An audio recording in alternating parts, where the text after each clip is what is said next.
Urban FM 104.5. Urban FM 104.5. Vous êtes sur les 104.5 Urban FM. On est avec Jean-Paul. Jean-Paul, bonjour. Bonjour la fraîche. Comment tu vas ce matin? Ça va très bien. On va de quel côté du monde pour parler d'actualité internationale? Pour le moment, l'actualité internationale est dominée par évidemment la tension en Ukraine. On y revient parce que évidemment il y a eu des avancées, significatives quand même, il faut le reconnaître, parce que elles suscitent aujourd'hui beaucoup d'inquiétudes et beaucoup de réactions à travers le monde. Le président, en fait, tout est parti lundi dernier, le 21. Le président Vladimir Poutine a décidé de reconnaître les républiques indépendantistes du Donbass. Alors, le Donbass, c'est une zone qui est située à l'ouest de l'Ukraine, à la frontière avec la Russie et la Biélorussie. Et dans cette zone, il y a deux provinces qu'on appelle le Donetsk et Lugansk. Ces deux régions-là ont, depuis 2014, se battent contre le pouvoir de Kiev pour obtenir leur indépendance, pas leur autonomie. Ils veulent l'indépendance, c'est-à-dire qu'ils veulent sortir de la République d'Ukraine. Alors maintenant, du côté que l'on soit de Kiev ou du côté de la Russie, évidemment, les interprétations sont différentes.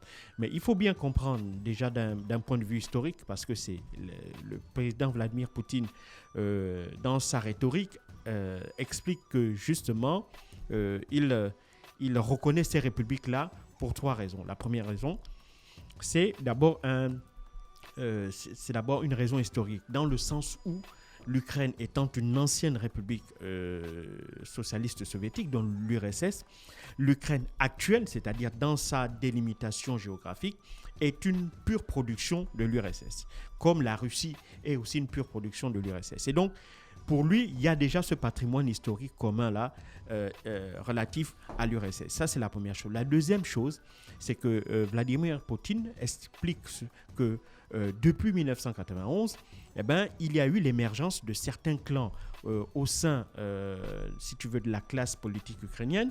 Et ces clans-là, si tu veux, soutenus par les pays occidentaux, n'ont cessé de en quelque sorte vouloir tourner le dos à la Russie, en dépit du fait qu'ils ont évidemment ce patrimoine culturel, ce patrimoine historique, ces populations communes. Ils ont ce passé commun-là que Vladimir Poutine considère comme étant très très fort. Et donc pour lui, ces clans sont montés du fait parce qu'ils ont été purement corrompus par les Occidentaux. Pour lui, c'est ça. Mais l'objectif des Occidentaux en disloquant ou en créant ces espèces de divisions au sein de la classe politique ukrainienne, au sein de la population ukrainienne, mais pas vraiment la population, c'est surtout la classe politique, il le justifie par le fait que les Occidentaux ont toujours voulu affaiblir la Russie. Et donc, ils passent par des superfuges, en l'occurrence ici, l'Ukraine, pour essayer de sortir l'Ukraine du giron de la Russie, comme ils l'ont fait pour la Roumanie, comme ils l'ont fait pour la Bulgarie, comme ils l'ont fait pour les anciens, ce qu'on appelle les pays baltes, donc les pays d'Europe de l'Est, et comme ils tentent aussi de le faire pour les pays d'Europe centrale. On l'a vu notamment lors des tensions entre l'Azerbaïdjan et l'Albanie. Et donc tout ça, pour lui, ça participe d'un processus qui vise à affaiblir la Russie. Ça, c'est la deuxième raison. Et puis la troisième raison, qui est pour lui la plus importante, c'est une question de sécurité nationale, parce qu'il estime que les Américains, sous couvert d'aide militaire en termes de formation, en termes de défense, ont déjà commencé à installer, si tu veux, en quelque sorte des bases militaires en Ukraine. Et ces bases militaires auront la capacité, s'ils laissent faire, d'y installer des missiles qui pourront atteindre Moscou, ou même certaines républiques qui se trouvent dans l'Oural, donc de l'autre côté de la Russie, presque à la frontière avec les États-Unis et le Canada. Donc pour lui, il ne peut pas laisser le faire. Et puis derrière, il ajoute une couche en disant qu'il y a une menace génocidaire, parce qu'il estime que quand on prend toutes les populations qui sont dans le Lugansk et dans Donetsk, ça fait à peu près 5 millions de personnes. Et pour lui, à côté de ces 5 millions de personnes qui subissent les effets des attaques permanentes de l'armée ukrainienne, il y a aussi les 15 millions d'Ukrainiens qui ont fui le pays du fait des actions menées par les différents gouvernements soutenus par l'Occident pour essayer d'empêcher à ces populations-là de pouvoir vivre leur vie aux côtés de la Russie. Et donc, pour lui, il voit ça comme une forme de trahison, d'autant plus que depuis 1991, ou plus précisément depuis 1994, parce que l'Ukraine, telle qu'on l'a vu, a été l'émanation des accords qui ont été passés entre la Russie et l'Ukraine en 1994. La Russie a beaucoup aidé l'Ukraine en lui faisant gagner énormément d'argent à travers notamment des projets d'oléoducs qui passent par l'Ukraine pour apporter le gaz en Europe, en Allemagne et ailleurs. Et donc, pour lui, ils ont fait passer le gaz en Ukraine. C'était pour faire gagner, c'était pour faire partager avec l'Ukraine les richesses russes. Et donc, le fait que l'Ukraine tourne le dos à la Russie, il voit ça comme une forme de trahison. Et donc, pour lui, il est totalement inacceptable qu'il puisse laisser faire, d'autant plus que derrière, comme je l'ai dit, il laisse planer une menace génocidaire. Alors, évidemment, quand on regarde, si tu veux, la justification de Vladimir Poutine, même si sur le plan historique, c'est quand même un peu tiré sur les cordes, ou encore, je pense que la menace génocidaire est un peu exagérée, également, menace génocidaire contre les populations russophones qui se trouvent dans le Donbass, je pense que c'est quand même assez exagéré. Et il veut, pour lui, essayer de justifier au maximum une potentielle intervention militaire en Ukraine. Je dis bien potentielle, parce qu'évidemment, en reconnaissant les républiques du Donetsk et de Lugansk, il a, dans ses propos, dit qu'il allait demander à la Douma, donc le Parlement russe, de lui proposer des décrets de coopération, d'amitié et de coopération militaire. Et donc, ces décrets de coopération militaire-là, restent à savoir ce qu'il y a dedans. Certains séparatistes, ou bien pas certains, la majorité des séparatistes, pense que dans ces décrets de coopération militaire, il y aura bien entendu une espèce de protection qui sera assurée par la Russie. Et donc, à partir de là, la question est de savoir qu'est-ce qu'il va venir par la suite. Pourquoi ? Parce qu'il y a des troupes ukrainiennes dans le Lugansk et dans le Donetsk. Est-ce qu'en reconnaissant ces deux républiques-là, de facto, les troupes ukrainiennes qui sont dans ces territoires-là seront considérées comme étant des troupes étrangères d'envahisseurs. Et donc, si ces troupes-là si on considère que ces territoires sont envahis par l'Ukraine, donc par le pouvoir de Kiev, est-ce que donc la Russie va faire jouer cet accord militaire-là pour aller à la rescousse des séparatistes russes et donc engager un combat contre les forces ukrainiennes? Évidemment, c'est le grand point d'interrogation jusqu'aujourd'hui. Cependant, il faut voir derrière que Vladimir Poutine, donc en quelque sorte, reste le maître du jeu. Il continue à pousser ses pions tranquillement, en dépit de toutes les menaces qu'on a pu faire planer sur lui. Il sait déjà que la menace la plus importante à ses yeux, qui est la menace militaire, donc qui est le risque d'une confrontation militaire avec les Occidentaux est de facto écarté, parce que les Américains, comme je l'ai dit, les opinions publiques sont très frileuses dans les pays occidentaux pour tout ce qui concerne encore une éventuelle intervention militaire. Si vous prenez par exemple les États-Unis, ils sortent de la débâcle en Afghanistan, et ça, les Américains ne voudront pas accepter, l'opinion publique américaine ne voudra pas accepter qu'ils s'engagent dans un autre conflit. Si on prend par exemple le cas de la France, qui est enlisée déjà au Mali enlisé dans le Sahel, avec les dernières péripéties dont on ne cesse de parler ces derniers jours, avec ce départ précipité du Mali, et donc tout ça. Donc, évidemment, en France aussi, ce n'est pas possible. Si vous prenez l'Angleterre aussi, le fait qu'elle ait participé en 2011 à la chute du président Muammar Kadhafi, avec les conséquences que ça a eu sur la déstabilisation de toute l'Afrique de l'Ouest ou de toute la bande sahélo-sahélienne, eh bien, les Anglais aussi, l'opinion publique ne voudrait pas que, évidemment, des troupes anglaises aillent se battre en Ukraine. Donc, là, il y a le fait que, militairement, il n'y aura pas de troupes occidentales qui pourra intervenir en cas d'invasion de l'Ukraine par la Russie. Cependant, évidemment, les Ukrainiens, tout ce dont ils peuvent bénéficier aujourd'hui, c'est une aide financière et une aide militaire en termes d'équipement, en termes de formation.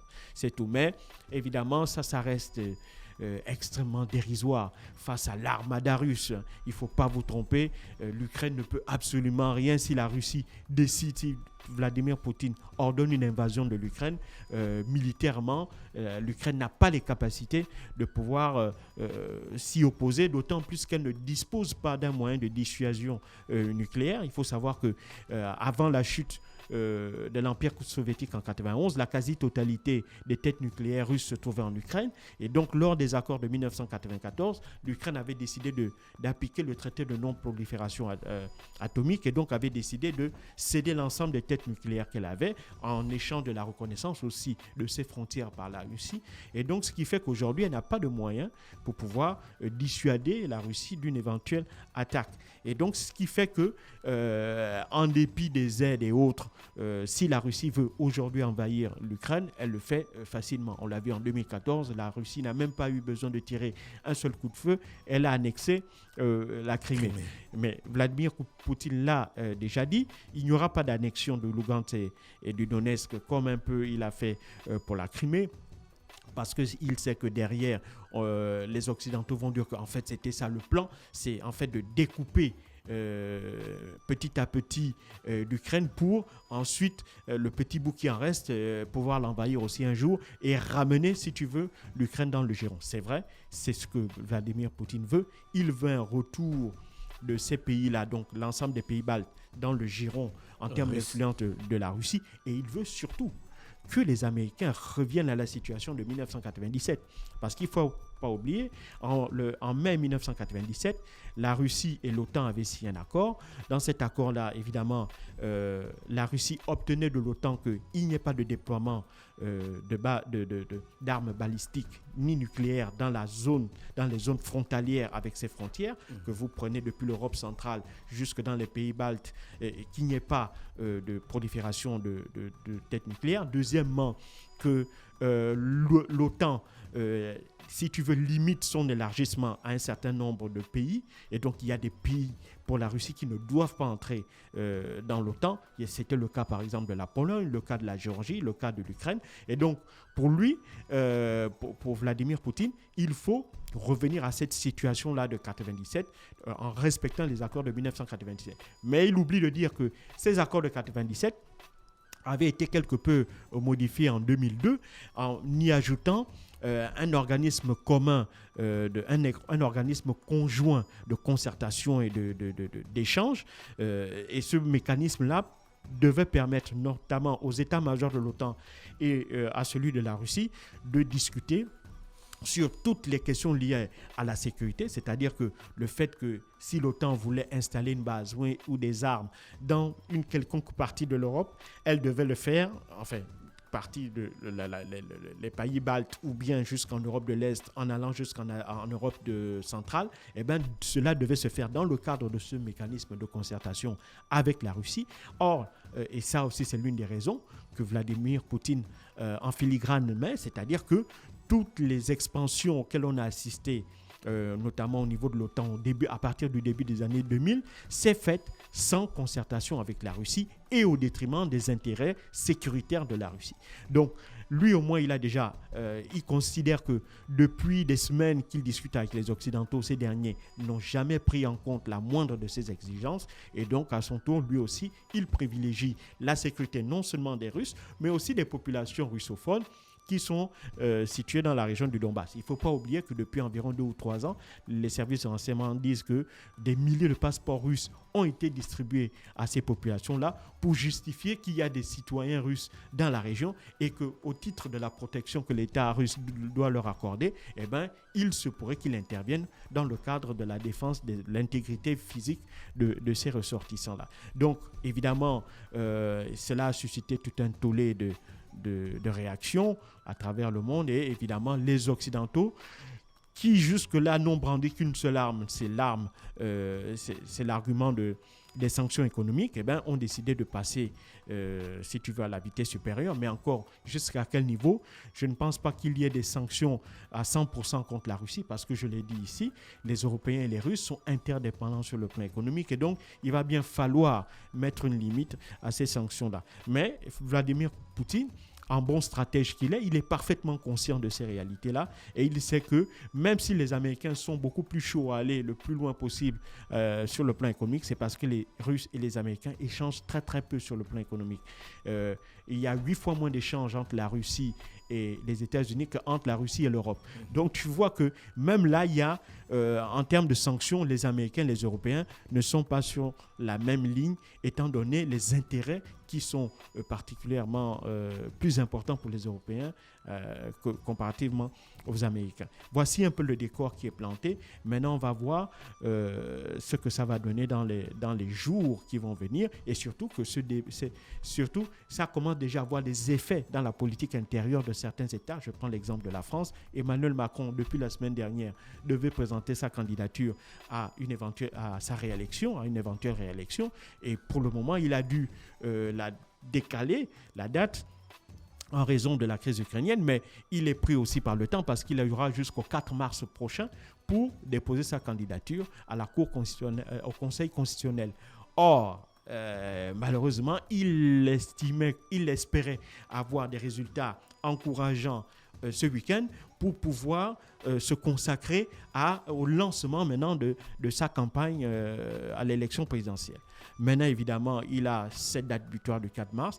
Il va être obligé de le faire et surtout, il va être obligé de se justifier auprès des Français sur le fait que lui qui s'était mis en avant comme étant le médiateur en chef de l'Europe sur cette crise ukrainienne et malheureusement, il ne semble pas avoir obtenu les résultats espérés. Comment expliquer donc cet échec? Malheureusement, il aura à répondre devant les Français au cours de cette campagne présidentielle. Merci Jean-Paul qui revenait sur l'actualité internationale ce matin sur les 104.5 Urban FM, la station urbaine.